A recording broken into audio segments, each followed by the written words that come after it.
The reflection.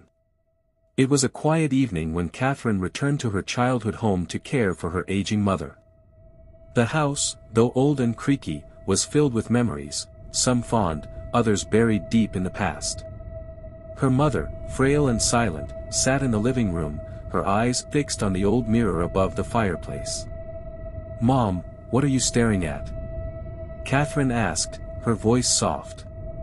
Her mother didn't respond. Catherine thought it was just another sign of her worsening condition, but something felt off. The house had an unsettling chill, and the air felt thick with something she couldn't place.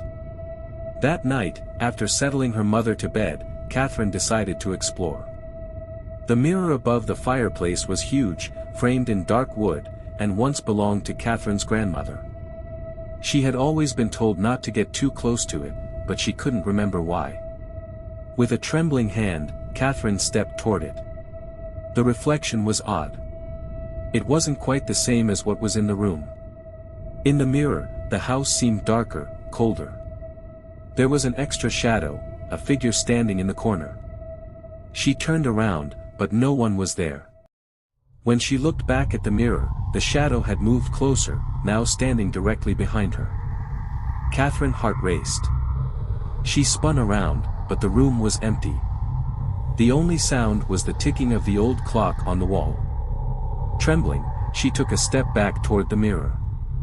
A cold breath brushed against her neck. Slowly, she turned her head and saw the reflection of her mother standing behind her, smiling wide. But her mother's real eyes were closed, her face contorted in agony.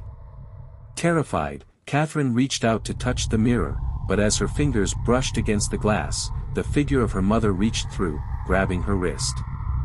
Cold fingers tightened, pulling her toward the glass, and Catherine screamed as she felt herself being dragged into the reflection. Her cries echoed through the house as the mirror darkened, then fell silent. The next morning, Catherine's mother woke up to find the house still, quiet, and empty. All that remained was the reflection in the mirror, Catherine's face, trapped behind the glass, staring out with wide, terrified eyes.